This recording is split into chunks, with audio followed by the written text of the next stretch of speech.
Hello aspirants, कैसे हो सब? बढ़िया। आज हम पढ़ेंगे ह्यूमन रिप्रोडक्शन। ज़्यादातर लोगों का फेवरेट चैप्टर होता है ये, ठीक है। तो वही वाला अपन आज पढ़ने वाले हैं, तो बढ़िया इंटरेस्ट लगा के पढ़ लेना, ठीक है। और क्या क्या पढ़ेंगे वो मैं बता देता हूँ उस चैप्टर के अंदर। देखो, स्टार्टिंग से स्टार्ट करेंगे और लास्ट में बेबी डिलीवर करके जाएंगे, ठीक है। और लास्ट में फिर बेबी डिलीवर हो जाएगा, बच्चा हो जाएगा, तो फिर थोड़ा जश्न भी मनाएंगे, ठीक है, मिठाइयाँ भी खाएंगे, तो वो सारा काम भी करेंगे। तो ह्यूमन रिप्रोडक्शन की बात करें तो क्या क्या पढ़ेंगे इसमें? अपन पढ़ने वाले हैं male external genetic male reproductive system पढ़ेंगे, उसके बाद में फीमेल रिप्रोडक्टिव सिस्टम पढ़ेंगे, और उसके बाद में दोनों पढ़ लिए, उसके बाद में अपन क्या करेंगे, दोनों को गेमेट्स बनाएंगे, दोनों की गेमेटोजेनेसिस पढ़ेंगे, और उसके बाद में क्या करेंगे, फर्टिलाइजेशन करा देंगे, उसके बाद इम्प्लांटेशन के बाद में प्रेगनेंसी चलेगी, और उसके बाद में पार्चुरेशन करा देंगे, बेबी को डिलीवर करा देंगे, ठीक है। तो ये अपना सीक्वेंस रहेगा। स्टार्टिंग से बात करेंगे, ये जो लेक्चर है ह्यूमन रिप्रोडक्शन वाला इंग्लिश मीडियम के लिए है, ठीक है। तो ह्यूमन रिप्रोडक्शन स्टार्ट करते हैं। तो सबसे पहले सेक्सुअल रिप्रोडक्शन, ठीक है। ह्यूमन रिप्रोडक्शन के अंदर क्या होता है? Sexual reproduction. सबको पता है कि ह्यूमंस जो है वो सेक्सुअली रिप्रोड्यूस करते हैं, ये बात किसी को नहीं पता है। कोई किसको लगता है कि ह्यूमंस जो है वो एसेक्सुअली रिप्रोड्यूस करते हैं? किसी को नहीं लगता, मेरे ख्याल से सबको पता है कि सेक्सुअली रिप्रोड्यूस करते हैं, ठीक है। विविपेरस होते हैं। विविपेरस का मतलब क्या है? रिप्रोडक्शन इन ऑर्गेनिज्म वाले चैप्टर के अंदर मैंने ये बताया था आपको कि जो विविपेरस जो ऑर्गेनिज्म होते हैं वो यंग वंस प्रोड्यूस करते हैं। क्या करते हैं? यंग वंस प्रोड्यूस करते हैं, ठीक है जी। यूनिसेक्सुअल होते हैं। मतलब यूनिसेक्सुअल का क्या मतलब होगा? यूनिसेक्सुअल का मतलब ये हो गया कि एक मेल है और दूसरी फीमेल है, ठीक है। एक मेल है, दूसरी फीमेल है, ठीक है। ऐसा नहीं है ना कि दोनों ऑर्गन्स एक ही के अंदर है, ऐसा थोड़ी ना। बाइसेक्सुअल कोई थोड़ी ना है। तो यूनिसेक्सुअल है normally, okay. Each sex has pair of gonads, ठीक है। मतलब मेल के पास में भी गोनेड्स है पेयर में, ठीक है, टेस्टिस, और फीमेल के पास ओवरी है, तो पेयर ऑफ गोनेड्स प्रेजेंट है दोनों के पास में। रिप्रोडक्टिव ट्रैक्ट होगी दोनों के पास, और क्या होगा? एसेसरी स्ट्रक्चर्स होंगे साथ में, ठीक है। कौन कौन से क्या होंगे वो मैं सारे आपको आगे बताऊंगा। सेक्स ऑर्गन की बात करें तो सेक्स ऑर्गन मेल के केस की बात करें, मेल के अंदर होते हैं टेस्टिस और फीमेल के अंदर होते हैं ओवरी, ठीक है। मेल के अंदर जो प्राइमरी सेक्स ऑर्गन है वो कौन से होते हैं? टेस्टिस। और फीमेल के अंदर प्राइमरी सेक्स ऑर्गन कौन से होते हैं? ओवरी। यहां तक बात क्लियर है, ठीक है। थोड़ा जल्दी जल्दी चलेंगे क्योंकि वन शॉट वीडियो है, और मतलब इतना भी जल्दी नहीं कि आपको कुछ समझ में नहीं है, थोड़ा जल्दी जल्दी करेंगे ताकि जल्दी से अपनी वीडियो थोड़ी लेंथ है तो थोड़ी कम रहे। वन शॉट वीडियो रहेगी ना, पूरा चैप्टर कंप्लीट करना है कि वीडियो के अंदर। चलो जी, फिर आगे चलते हैं। एक मिनट। क्या हुआ जी? ओ भाई, ये क्या हुआ? इसके अटक क्यों गया ये? एक मिनट जी, एक मिनट, हमें एक मिनट, ओके। बात करेंगे फिर मेल रिप्रोडक्टिव सिस्टम की। मेल रिप्रोडक्टिव सिस्टम की बात करेंगे। मैंने आपको बताया था पहले सीक्वेंस की, पहले मेल रिप्रोडक्टिव सिस्टम पढ़ेंगे, उसके बाद में फीमेल रिप्रोडक्टिव सिस्टम पढ़ेंगे। तो मेल रिप्रोडक्टिव सिस्टम के अंदर क्या क्या होता है? एक टेस्टिस, एक नहीं मतलब 2 टेस्टिस होते हैं, एसेसरी डक्ट्स होती हैं, एसेसरी ग्लैंड्स होती हैं, और एक्सटर्नल जेनेटेलिया। ये 4 चीजें अपन मेल रिप्रोडक्टिव सिस्टम के अंदर पढ़ने वाले हैं। क्या क्या पढ़ने वाले हैं मेल रिप्रोडक्टिव सिस्टम के अंदर? ये सीक्वेंस ध्यान में रखोगे ना तो बहुत मजा आ जाएगा आपको चैप्टर के अंदर। एक एक चीज आपको याद हो जाएगी। मेल रिप्रोडक्टिव सिस्टम के अंदर क्या क्या होता है? टेस्टिस, टेस्टिस के बाद में क्या होता है? Male accessory duct, male accessory gland, और एक्सटर्नल जेनेटेलिया। 4 चीजें होती हैं। क्या क्या होता है? Testis, male accessory duct, male accessory gland, और एक्सटर्नल जेनेटेलिया, ठीक है। अब एक्सटर्नल जेनेटेलिया क्या होता है? मेल के अंदर क्या होता है? पेनिस या फिर पीनस, ठीक है। जो आपको सुविधा अनुसार जो भी आपको सही लगे वो बोल सकते हो। कुछ लोग इसको पीनस बोलते हैं, कुछ लोग पेनिस बोलते हैं, ठीक है। फिर अपन एक एक की बात कर लेंगे। पहले अपन क्या पढ़ेंगे? टेस्टिस में 4 चीजें बताइए। पहले कौन सी? पहली चीज टेस्टिस पढ़ेंगे। तो टेस्टिस की बात करें तो situated with in A pouch called scrotum. जो टेस्टिस है वो कहां सिचुएटेड होते हैं? एक पाउच, एक थैली जैसी स्ट्रक्चर होती है, उसके अंदर सिचुएटेड होते हैं। उस थैली का नाम क्या होता है? स्क्रोटम, ठीक है। अब स्क्रोटम के अंदर ये सिचुएटेड क्यों होते हैं? ये सिचुएटेड इसलिए होते हैं क्योंकि जो टेस्टिस है इनका टेम्परेचर जो है वो हमें अपनी बॉडी टेम्परेचर है, ठीक है, जो बॉडी टेम्परेचर है उससे टेस्टिस का जो टेम्परेचर है वो अपन को 2 से 2.5 डिग्री सेल्सियस, ठीक है, 2 से 2.5 डिग्री सेल्सियस टेम्परेचर जो है वो हमें कम रखना है। किसके लिए एसेंशियल है ये? स्पर्मेटोजेनेसिस के लिए। वापस एक बार बता देते हैं आपको, इनको बाहर स्क्रोटम के अंदर, मतलब ऐसे होता ना कि ओवरी है वो पेट के अंदर है, अपन को दिख रही है क्या? नहीं दिख रही ना। वैसे ही टेस्टिस को भी अंदर ही रखना चाहिए था, बाहर क्यों लेके आए इनको? इसलिए लेके आए इनको बाहर स्क्रोटम के अंदर, इसलिए रखा गया है क्योंकि जो अपनी बॉडी का टेम्परेचर मान लो 37 डिग्री सेल्सियस है, ठीक है, लेकिन इनको कितना चाहिए? जो अपनी बॉडी का टेम्परेचर है उससे 2 से 2.5 डिग्री सेल्सियस टेम्परेचर कम चाहिए। किसके लिए? स्पर्मेटोजेनेसिस के लिए, मतलब स्पर्म की फॉर्मेशन के लिए, ठीक है। Scrotum maintains low temperature 2 to 2.5 degree Celsius for spermatogenesis, ठीक है। ये बात मैंने अभी आपको बता दी। फिर बात करें testis covered by dense covering, ठीक है। टेस्टिस जो है वो एक डेंस कवरिंग से कवर्ड होते हैं, ठीक है। जो टेस्टिस हैं वो आपके डेंस कवरिंग से कवर्ड होते हैं। लेंथ की बात करें, टेस्टिस की लेंथ कितनी होती है? 4 to 5 सेंटीमीटर इसकी लेंथ होती है। विड्थ की बात करें 2 to 3 सेंटीमीटर, 2 से 3 सेंटीमीटर विड्थ होगी, और लेंथ क्या होगी, कितनी होगी? 4 to 5 सेंटीमीटर, ठीक है। तो ये आप ध्यान में रखोगे, लेंथ और विड्थ आप इसकी ध्यान में रखोगे। उसके बाद बात करेंगे अपन, ये डायग्राम देखो, ठीक है। ये डायग्राम समझ लोगे ना तो टेस्टिस है ना, ठीक है, टेस्टिस है ना, वो आपके दिमाग में एकदम सेट हो जाएगा, ठीक है। आपको पूरा पूरा समझ में आ जाएगा कॉन्सेप्ट। डायग्राम क्या है इसको अच्छे से समझना, देखो डायग्राम को, ठीक है। जो बाहर जो पिंक वाली लेयर है ना, जो पिंक कलर में आपको डायग्राम के अंदर ध्यान से देखो, पिंक कलर के अंदर जो दिख रहा है ना आपको, जो बाहर वाली लेयर है पिंक कलर वाली, ये जो पिंक कलर वाली लेयर है ना, एक मिनट इसको थोड़ा सा अलग तरीके से बताते हैं आपको, ठीक है। ये जो पिंक वाली लेयर है ना, ये जो पिंक वाली लेयर है, ये जो पिंक वाली लेयर है ना, ठीक है, जिसपे अभी मैं मार्क कर रहा हूं, ये जो पिंक वाली लेयर है ना, इसको बोलेंगे ट्यूनिका वेजिनलिस। क्या बोलेंगे? ट्यूनिका वेजिनलिस। आउटर लेयर है ये, ठीक है। अभी मैंने आपको बताया डेंस कवरिंग से कवर्ड होते हैं कौन? टेस्टिस। तो जो आउटर कवरिंग है ना, जो आउटर लेयर है टेस्टिस की, आउटर लेयर कौन सी होती है? ट्यूनिका वेजिनलिस। कौन सी होती है? ट्यूनिका वेजिनलिस, ठीक है। उसके बाद में आपको रेड कलर के अंदर अंदर भी एक लेयर दिख रही है, रेड कलर के अंदर भी एक लेयर दिख रही है, उसका नाम क्या है? Tunica albuginea. क्या नाम है? Tunica albuginea. देखो टेस्टिस है, टेस्टिस की बाहर की लेयर का नाम क्या है? ट्यूनिका वेजिनलिस। ट्यूनिका वेजिनलिस, ठीक है। फिर ट्यूनिका वेजिनलिस के अंदर एक और लेयर है, उसका नाम क्या है? Tunica albuginea. यहां तक बात क्लियर है, ठीक है। उसके बाद में ये देखो पर्पल कलर के अंदर, पर्पल कलर के अंदर कमरे से बने हुए हैं, पर्पल कलर के अंदर ये देखो आप कमरे से बने हुए हैं कि है नहीं है? इनका नाम क्या होता है? Testicular lobule. ये जो कमरे से बने हुए हैं इनका नाम क्या है? टेस्टिक्यूलर लोब्यूल नाम है, ठीक है। ध्यान से देखो डायग्राम के अंदर पर्पल कलर के अंदर आपको दिख रहे होंगे टेस्टिक्यूलर लोब्यूल। ये जो कमरे से बने हुए हैं इनका नाम है टेस्टिक्यूलर लोब्यूल। अब ये टेस्टिक्यूलर लोब्यूल है, ये कितने होते हैं ये भी ध्यान में रखना, आगे मैं बाद में और भी बताऊंगा आपको। टेस्टिक्यूलर लोब्यूल कितने होते हैं? 250 होते हैं, 250, ठीक है। आगे लिखा हुआ है 250 होते हैं, ठीक है। अब ये टेस्टिक्यूलर लोब्यूल के अंदर आपको ग्रीन कलर के अंदर भी स्ट्रक्चर दिख रहा है, ग्रीन कलर के अंदर भी स्ट्रक्चर दिख रहा है। इसका नाम क्या होता है? सेमाइनिफेरस ट्यूब्यूल। क्या होता है? सेमाइनिफेरस ट्यूब्यूल। यहां तक बात क्लियर है? देखो मैंने आपको बताया टेस्टिस का डायग्राम अपन देख रहे हैं, टेस्टिस के बाहर की लेयर का नाम है ट्यूनिका वेजिनलिस। दिमाग में सेट करना है, दिमाग में सेट करना है ट्यूनिका वेजिनलिस। बाहर की लेयर ट्यूनिका वेजिनलिस, ट्यूनिका वेजिनलिस के अंदर भी एक लेयर है, उसका नाम क्या है? Tunica albuginea. अब टेस्टिस के अंदर कमरे बने हुए हैं, उन कमरों का नाम क्या है? उन कमरों का नाम क्या है? उनका कमरों का नाम क्या है? टेस्टिक्यूलर लोब्यूल, ठीक है। जो कमरे से बने हुए हैं, जो कंपार्टमेंट बने हुए हैं, उनका नाम क्या है?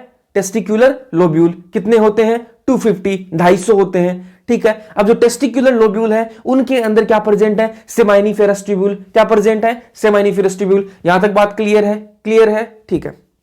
फिर आगे चलते हैं।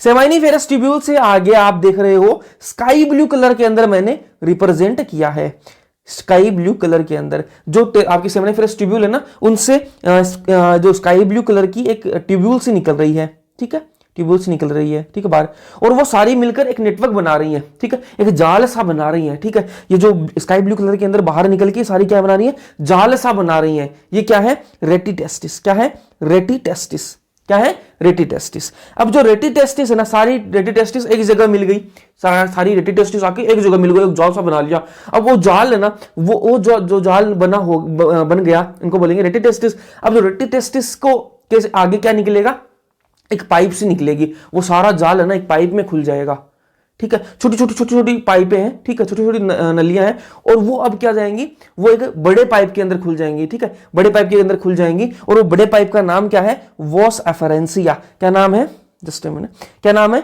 वॉस एफरेंसिया। यहां तक बात क्लियर है, यहां तक बात क्लियर होनी चाहिए। क्या नाम है, वॉस एफरेंसिया, ठीक है। नहीं बात समझ में आई। सेमाइनिफेरस ट्यूब्यूल है, उसके बाद में सेमाइनिफेरस ट्यूब्यूल कहां, सेमाइनिफेरस ट्यूब्यूल से आगे क्या है, रेटिटेस्टिस। क्या है रेटिटेस्टिस, जो जितने भी सेमाइनिफेरस ट्यूब्यूल है वहां से जाल सा निकल रहा है, छोटी छोटी नलियां निकली हैं और वो एक जगह हो गई, छोटी छोटी नलियां अलग अलग कमरों से आके और वो एक जगह हो गई, ठीक है। उनको क्या, उस जाल को क्या बोल रहे हैं अपन ने, रेटिटेस्टिस बोल दिया। अब जो रेटिटेस्टिस का जो जाल है ना, वो एक बड़े नाले के अंदर, एक बड़ी पाइप के अंदर खुल गया। उस बड़ी पाइप का नाम क्या है, वास एफरेंसिया। डायग्राम के अंदर भी आप ये देख रहे हो, जो ये स्काई ब्लू कलर वाले हैं ना, स्काई ब्लू कलर वाले, ये एक बड़े से येलो कलर वाले पाइप के अंदर खुल रहे हैं, येलो कलर वाले पाइप के अंदर खुल रहे हैं। इस येलो पाइप का नाम क्या है, वास एफरेंसिया। अभी आप ध्यान से देखना, ये जो वास एफरेंसिया है ना, ये ऊपर की तरफ जा रहा है। ये कहां जा रहा है, ऊपर की तरफ जा रहा है, मतलब ऐसा लग रहा है टेस्टिस से बाहर निकल रहा है, टेस्टिस से बाहर निकल रहा है। तो E for exit, E for एफरेंसिया, E for exit, E for efferentia. तो जो बाहर एग्जिट ले रहा है वो कौन सा होगा, वास इफरेंसिया होगा, क्योंकि वास इफरेंस और वास डिफरेंस के अंदर आप होगो कंफ्यूज। तो वास इफरेंसिया, ई फॉर एग्जिट, जो बाहर निकल रहा है टेस्टिस से, वो क्या है, वास इफरेंसिया है, ठीक है। उसके बाद में ये एक कोइल्ड स्ट्रक्चर आपको दिख रहा होगा, ठीक है। वास इफरेंसिया के बाद में एक आपको एक कोइल्ड स्ट्रक्चर दिख रहा होगा। इस कोइल्ड स्ट्रक्चर के अंदर तीन पार्ट हैं। ये पहला जो पार्ट है ना, ये पार्ट है, इसका नाम है केपट। क्या नाम है, पहले पार्ट का नाम क्या है, केपट। दूसरे पार्ट का नाम क्या है, ये दूसरा पार्ट, इसका नाम क्या है, कोर्पस। दूसरे पार्ट का क्या नाम है, कोर्पस। तीसरा पार्ट जो है ना, तीसरा पार्ट, इसका नाम क्या है, कोडल, ठीक है। तीन पार्ट है, जो कोइल्ड पार्ट है ना वास डिफरेंशिया के बाद में, उसके तीन पार्ट है, केपट, कोर्पस और कोडल। तीनों को मिलाकर क्या बोलेंगे अपन, इपीडिडाइमिस। क्या बोलेंगे, इपीडिडाइमिस। क्या बोलेंगे, तीनों को मिला के इपीडिडाइमिस। अब इपीडिडाइमिस के बाद में ये जो जा रही है ना, ये जो जा रही है, इसको बोलेंगे वास डिफरेंस, ठीक है। यहां तक अगर आपको समझ में आ गया ना, तो काम बहुत ही बढ़िया हो जाएगा आपके लिए, ठीक है। एक बार वापस सुन लो, टेस्टिस है, पूरा सेट कराना दिमाग में। देखो टाइम 5-10 मिनट थोड़ी ज्यादा लग जाए, लेकिन सेट तो दिमाग में कराना ही है। टेस्टिस है, टेस्टिस के बाहर की जो आउटर लेयर है ना, आउटर लेयर, उसको क्या बोलेंगे, आउटर कवरिंग को क्या बोलेंगे, ट्यूनिका वेजिनलिस। ट्यूनिका वेजिनलिस के बाद में एक और लेयर है, उसका नाम क्या है, ट्यूनिका एल्बुजिनिया। अब टेस्टिस के अंदर कंपार्टमेंट्स बने हुए, कमरे से बने हुए हैं, उन कमरों का नाम क्या है, टेस्टिक्यूलर लोब्यूल। वो कितने होते हैं, 250 होते हैं जी, 250 होते हैं। अब जो टेस्टिक्यूलर लोब्यूल है, उनके अंदर ये मान लो कि वो कमरे जो बने हुए हैं ना, टेस्टिक्यूलर लोब्यूल, उनके अंदर एक के अंदर एक या फिर 3 आदमी रह सकते हैं, 1 से 3 आदमी रह सकते हैं, ठीक है। तो वो 1 से 3 आदमी कौन है, सेमाइनिफेरस ट्यूब्यूल। तो एक कंपार्टमेंट के अंदर, एक टेस्टिकुलर लोब्यूल के अंदर कितने सेमाइनिफेरस ट्यूब्यूल होंगे, 1 से 3 होंगे, ठीक है। यहां तक बात क्लियर है। तो सेमाइनिफेरस ट्यूब्यूल हो गए कंपार्टमेंट्स के अंदर, कंपार्टमेंट कौन है, टेस्टिकुलर लोब्यूल। अब सेमाइनिफेरस ट्यूब्यूल से छोटी छोटी पाइपें निकलेंगी, ठीक है। उनका नाम क्या है, और वो जाके एक जंजाल सा बना लेंगी। जंजाल का नाम क्या होगा, उस जाल का नाम क्या होगा, उस नेटवर्क का नाम होगा रेटिटेस्टिस। अब रेटिटेस्टिस जो है वो जाल जो एक बड़े पाइप के अंदर खुलेगा, और वो बड़ा पाइप कौन सा है, वॉस एफरेंसिया, ठीक है। ई फॉर एग्जिट, मतलब टेस्टिस से बाहर निकलता दिख रहा है आपको डायग्राम के अंदर, तो वो E for exit, E for एफरेंसिया, ठीक है। ऐसे आप याद रख लो। उसके बाद में वास एफरेंसिया के बाद में एक कोइल्ड पार्ट आता है, उसका नाम क्या है, उसमें 3 पार्ट है। पहले पार्ट का नाम है केपट, दूसरा है कोर्पस और तीसरा है कोडल, ठीक है। तीनों को मिलाकर तीनों क्या बोलेंगे अपन, इपीडिडाइमिस। क्या बोलेंगे, इपीडिडाइमिस। अब जो इपीडिडाइमिस के बाद में कौन सा पार्ट है, वास डिफरेंस, ठीक है। यहां तक बात अगर क्लियर है तो वेल एंड गुड है, ठीक है। उसके बाद में आपका देखिए, देखो इसमें लिखा हुआ है testis, each testis contains 250 testicular lobule. हर टेस्टिस के अंदर, मतलब 2 टेस्टिस है तो एक टेस्टिस के अंदर कितने हैं, 250 टेस्टिक्यूलर लोब्यूल्स हैं, मतलब 250 कमरे हैं, ठीक है। ईच लोब्यूल कंटेन, अब हर एक लोब्यूल के अंदर 1 से 3 क्या है, सेमाइनिफेरस ट्यूब्यूल है। 1 2 3 मतलब 1 से 3, 1 2 3 हो जाएगा ना। तो 1 से 3 टेस्टिक्यूलर, मतलब ईच टेस्टिक्यूलर लोब्यूल के अंदर एक टेस्टिकुलर लोब्यूल के अंदर 1 से 3 सेमाइनिफेरस ट्यूब्यूल प्रेजेंट है। ठीक है, अब जो सेमाइनिफेरस ट्यूब्यूल है ना, lined by 2 type of cell, वो 2 टाइप की सेल्स से लाइंड होते हैं। 2 टाइप की सेल से क्या होते हैं, लाइंड होते हैं। कौन कौन सी टाइप की सेल है, एक तो मेल जर्म सेल है और एक है सर्टोली सेल।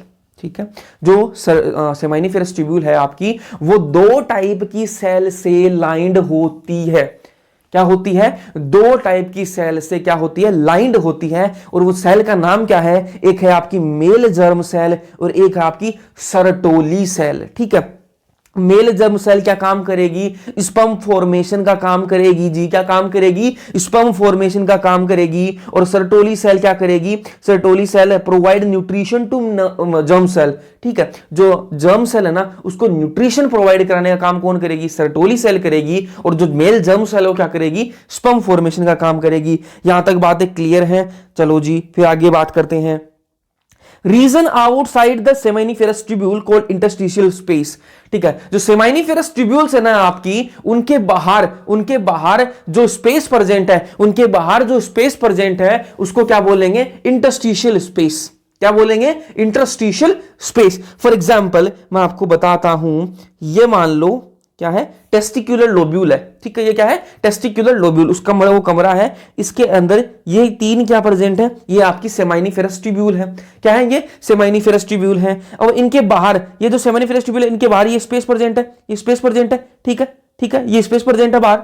यहां तक बातें क्लियर है, ये स्पेस प्रेजेंट है। इस स्पेस का नाम क्या है, इंटरस्टिशियल स्पेस। क्या नाम है इसका, इंटरस्टिशियल स्पेस। समझ गए इंटरस्टिशियल स्पेस क्या है, टेस्टिकुलर लोब्यूल है, इसके अंदर 3 क्या प्रेजेंट है आपकी, सेमाइनिफेरस ट्यूब्यूल प्रेजेंट है। अब सेमाइनिफेरस ट्यूब्यूल प्रेजेंट है, उनके बाहर भी तो ये एरिया है ना, उनके बाहर भी तो ये एरिया है, ये क्या है, इंटरस्टिशियल स्पेस है। ठीक है, अब इंटरस्टिशियल स्पेस के अंदर क्या क्या है वो मैं आपको बता देता हूं। Interstitial space contains small blood vessel, small blood vessels है, ये काम की चीज नहीं है ज्यादा। ठीक है, आपके मतलब एग्जाम पॉइंट ऑफ व्यू से काम की चीज नहीं, स्मॉल ब्लड वेसल्स प्रेजेंट है। ठीक है, इंटरस्टिशियल सेल्स प्रेजेंट है, क्या प्रेजेंट है, इंटरस्टिशियल सेल्स प्रेजेंट है। और लेडिग सेल्स, मतलब ब्लड वेसल के लिए बोला, काम की चीज नहीं है, बाकी ये दोनों काम की चीजें हैं। ठीक है, इंटरस्टिशियल सेल्स प्रेजेंट है और क्या प्रेजेंट है, लेडिग सेल्स प्रेजेंट है। क्या प्रेजेंट है, लेडिग सेल्स भी प्रेजेंट है। कहां प्रेजेंट होते हैं, आपको क्वेश्चन आ जाए, लेडिग सेल्स भैया कहां प्रेजेंट होती है, तो कहां प्रेजेंट होती है, इंटरस्टिशियल स्पेस के अंदर। ठीक है, ध्यान में रखना, इंटरस्टिशियल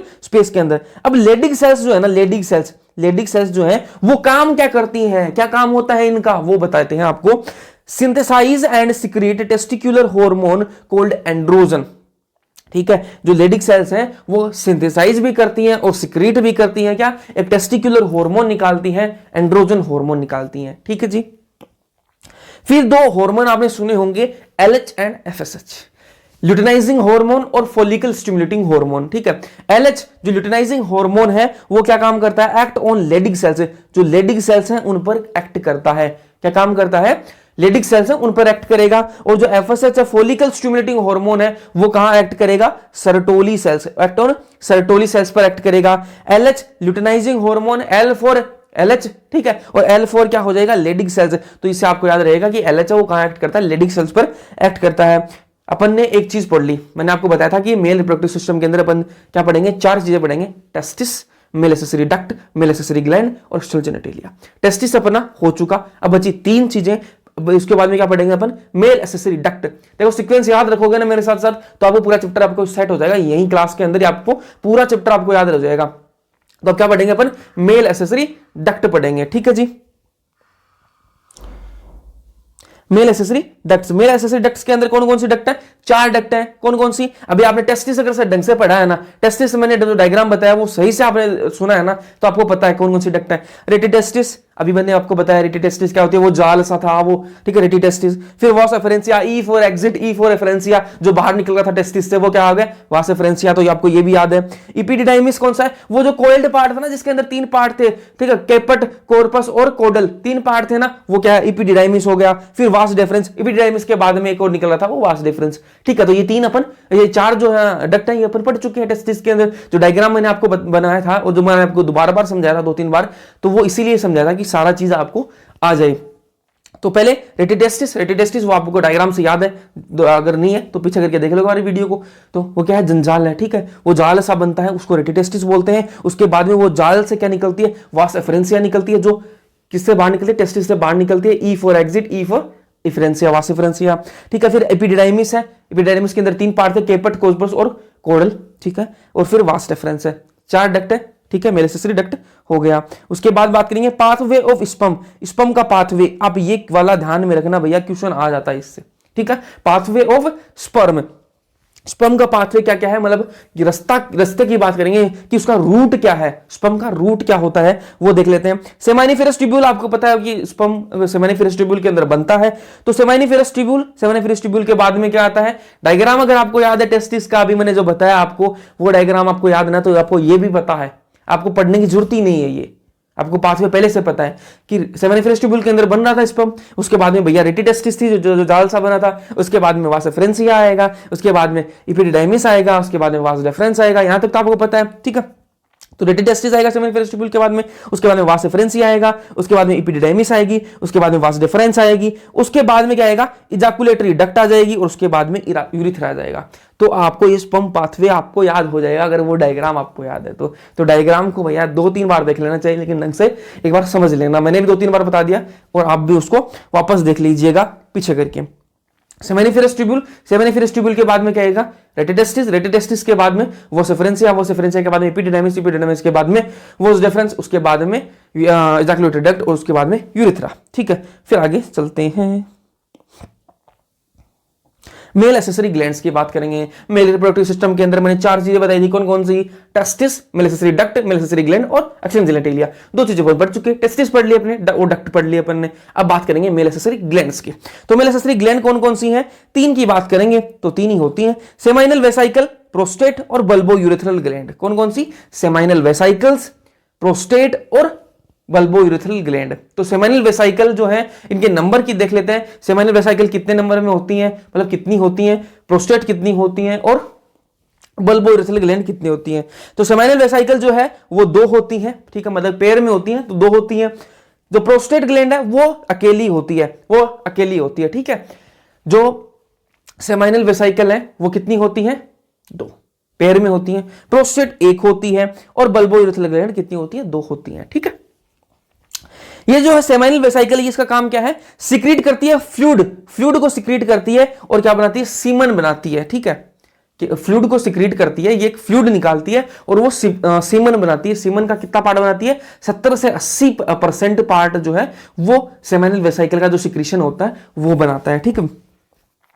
फिर जो है प्रोस्टेट जो है वो भी क्या है, आयंस और जो एंजाइम्स है वो सिक्रीट करता है। बल्बो यूरेथ्रल ग्लैंड की बात करें तो इसका जो सिक्रीशन है ना वो हेल्प करता है लुब्रिकेशन ऑफ पेनिस का जो लुब्रिकेशन है ना उसके अंदर हेल्प करता है। जब इजाकुलेशन होता है उस टाइम पे, इजाकुलेशन होने से पहले कोइटस के दौरान ये लुब्रिकेशन के अंदर हेल्प करता है, क्या, बल्बो यूरेथ्रल ग्लैंड का सिक्रीशन, ठीक है। बल्बो यूरेथ्रल ग्लैंड जो है इसको क्या बोलते हैं, काउपर्स ग्लैंड भी बोला जाता है। क्या बोला जाता है जी, काउपर्स ग्लैंड भी बोला जाता है, ठीक है। These secretion rich in fructose के अंदर रिच होती है कैल्शियम एंड अदर एंजाइम्स। जो सिक्रीशन है, ये जो सिक्रीशन है सेमाइनल वेसाइकल, प्रोस्टेट ग्लैंड के और बल्बो यूरेथ्रल ग्लैंड, तीनों के सिक्रीशन जो हैं ये रिच होते हैं किसके अंदर, फ्रक्टोज की मात्रा इनमें ज्यादा होती है, कैल्शियम और दूसरे जो एंजाइम्स और आयंस प्रेजेंट है, ठीक है। 3 चीजें पढ़ ली, मेल रिप्रोडक्टिव सिस्टम की, टेस्टिस पढ़ ली, डक्ट पढ़ ली, ग्लैंड पढ़ ली। अब बात करेंगे मेल एक्सटर्नल जेनिटेलिया की, ठीक है। मेल एक्सटर्नल जेनिटेलिया कौन सा होता है, मैंने आपको पहले बताया था, मेल के अंदर पेनिस जो है वो रिप्रेजेंट करता है मेल एक्सटर्नल जेनिटेलिया को, ठीक है, पेनिस या फिर पीनस, ठीक है। Made up of special erectile tissue से ये बना हुआ होता है, ठीक है। Enlarged end of penis is glans penis. जो एनलार्ज्ड एंड है उसको क्या बोलेंगे, ग्लांस पेनिस या फिर ग्लांस पेनिस बोलेंगे, उसको क्या बोलेंगे, ग्लांस पेनिस, ठीक है। अब जो ग्लांस पेनिस है वो कवर्ड होती है loose fold of skin called foreskin. जो ग्लांस पेनिस है, एनलार्ज्ड एंड पेनिस का जो एनलार्ज्ड एंड है ना उसको क्या बोलेंगे, ग्लांस पेनिस बोलेंगे। और जो ग्लांस पेनिस है वो कवर होता है किससे, स्किन से, लूज फोल्ड ऑफ स्किन से कवर्ड होता है। और वो जो स्किन है उसको क्या बोलेंगे, फोर स्किन या फिर प्रेप्यूस। क्या बोलेंगे, प्रेप्यूस या फिर प्रेप्यूस, ठीक है जी। फिर अपन आगे चलते हैं। ये अपना मेल रिप्रोडक्टिव सिस्टम हो गया है कंप्लीट। ठीक है, मैंने आपको बताया था मेल रिप्रोडक्टिव सिस्टम के अंदर testis, accessory duct, accessory gland, मैं सारी रटा दूंगा आपको, इसी वीडियो के अंदर रटा दूंगा आपको। ठीक है, तो आपको वापस नहीं पढ़ना पड़ेगा, इसी वीडियो के अंदर आप रट के जाओगे सारा। मेल रिप्रोडक्टिव सिस्टम के अंदर आपको बताया था टेस्टिस, फिर डक्ट, एक्सेसरी ग्लैंड्स और एक्सटर्नल जेनिटेलिया, चारों चीजें पढ़ चुके हैं। मेल रिप्रोडक्टिव सिस्टम कंप्लीट है। उसके बाद में क्या करेंगे, अब मेल रिप्रोडक्टिव सिस्टम अपने पढ़ लिया कि सिस्टम कैसा होता है, वो अपने देख लिया। अब क्या देखेंगे अपन को क्या चाहिए, अपन को गेमेट चाहिए ना, स्पर्म चाहिए अपन को। ठीक है, अपन को क्या है, अपन को बच्चा पैदा कराना है ना, बेबी का डिलीवर कराना है अपन को। ठीक है, तो अभी 1 घंटे में करवा के जाएंगे अपन। तो जो अपन को क्या चाहिए, स्पर्म चाहिए। तो स्पर्म कहां से आएगा, उसके लिए क्या करना पड़ेगा अपन को, स्पर्मेटोजेनेसिस करनी पड़ेगी। क्या करनी पड़ेगी, स्पर्मेटोजेनेसिस। स्पर्मेटोजेनेसिस क्या होती है, process of formation of sperm. ठीक है, स्पर्म बनने की जो प्रक्रिया है उसी को क्या बोलते हैं, स्पर्मेटोजेनेसिस बोलते हैं। कैसे क्या बनता है वो देख लीजिए। स्पर्मेटोगोनिया के अंदर क्या होगा, माइटोसिस होगी। स्पर्मेटोगोनिया जो सेल्स हैं उनके अंदर क्या होगी, माइटोसिस होगी। और माइटोसिस होने के बाद में क्या बनेगी, प्राइमरी स्पर्मेटोसाइट बनेगी। क्या बनेगी, प्राइमरी स्पर्मेटोसाइट बनेगी। प्राइमरी स्पर्मेटोसाइट के अंदर क्या होगी, मियोसिस फर्स्ट होगी। क्या होगी, मियोसिस फर्स्ट होगी। और मियोसिस फर्स्ट होने के बाद में क्या बनेगा आपका, सेकेंडरी स्पर्मेटोसाइट। क्या बनेगी, सेकेंडरी स्पर्मेटोसाइट बन जाएगी। उसके बाद में क्या होगा, मियोसिस सेकंड होगी और क्या बन जाएगी, स्पर्मेटिड्स बनेंगे। क्या बनेंगे, स्पर्मेटिड्स बनेंगे। और स्पर्मेटिड्स के अंदर डिफरेंशिएशन होगा और डिफरेंशिएशन होकर क्या बन जाएगा, स्पर्मेटोजोआ। क्या बन जाएगा, स्पर्मेटोजोआ बन जाएगा। तो ध्यान से देखो एक बार क्या प्रोसेस है। स्पर्मेटोगोनिया था, स्पर्मेटोगोनिया के अंदर क्या हुई, माइटोसिस हुई और क्या बना, प्राइमरी स्पर्मेटोसाइट बना। प्राइमरी स्पर्मेटोसाइट के अंदर मियोसिस फर्स्ट हुआ और क्या बना, सेकेंडरी स्पर्मेटोसाइट बना। सेकेंडरी स्पर्मेटोसाइट के अंदर मियोसिस सेकंड हुई और क्या बना, स्पर्मेटिड बना। स्पर्मेटिड के अंदर क्या हुआ, डिफरेंशिएशन हुआ और क्या बना, स्पर्मेटोजोआ बना। क्लियर है, ठीक है। तो स्पर्मेटोजेनेसिस कंप्लीट अपनी। अब 2-3 जो टर्म है वो थोड़ी कंफ्यूजिंग है। ठीक है, तो वो एक साथ में अपन क्लियर कर लेते हैं जी। स्पर्मियोजेनेसिस है एक स्पर्मिएशन है और एक स्पर्मेटोजेनेसिस है। ठीक है, सबसे ज्यादा कंफ्यूजन जो यहां होती है ना वो बताऊं क्या होती है, एक स्पर्मेटोजेनेसिस और स्पर्मियोजेनेसिस। ठीक है, दोनों में दिमाग खराब हो जाता है क्योंकि फॉर्मेशन ऑफ स्पर्म कौन सा है। ठीक है, स्पर्मेटोजेनेसिस है या फिर स्पर्मियोजेनेसिस है। ठीक है, तो इसमें आप भी टेस्ट में क्वेश्चन गलत करते होंगे तो एक बार समझ लीजिए इसको। स्पर्मियोजेनेसिस क्या होता है, ध्यान से सुनो, स्पर्मियोजेनेसिस। ठीक है, spermiogenesis, spermatids are differentiated into spermatozoa. ठीक है, स्पर्मेटिड्स का स्पर्मेटोजोआ के अंदर डिफरेंशिएट होना क्या कहलाता है, स्पर्मियोजेनेसिस। अभी देख लो यहां पर, ये आपका स्पर्मेटिड था, ये डिफरेंशिएट हुआ किसके अंदर, स्पर्मेटोजोआ के अंदर डिफरेंशिएट हुआ। देखो स्पर्मेटोजोआ स्पर्म एक ही चीज है। ठीक है, तो अगर क्वेश्चन में याद है ना स्पर्मेटिड का स्पर्म के अंदर डिफरेंशिएट होना तो वो भी ठीक है। ठीक है, तो स्पर्मेटिड किसके अंदर डिफरेंशिएट हुआ, स्पर्मेटोजोआ के अंदर डिफरेंशिएट हुआ। तो इस जो प्रोसेस है ना, ये डिफरेंशिएशन की जो प्रोसेस है यही क्या कहलाती है, स्पर्मियोजेनेसिस। क्या कहलाती है, स्पर्मियोजेनेसिस। ध्यान रखोगे ना, भूलना मत बिल्कुल भी। फिर एक टर्म है स्पर्मिएशन।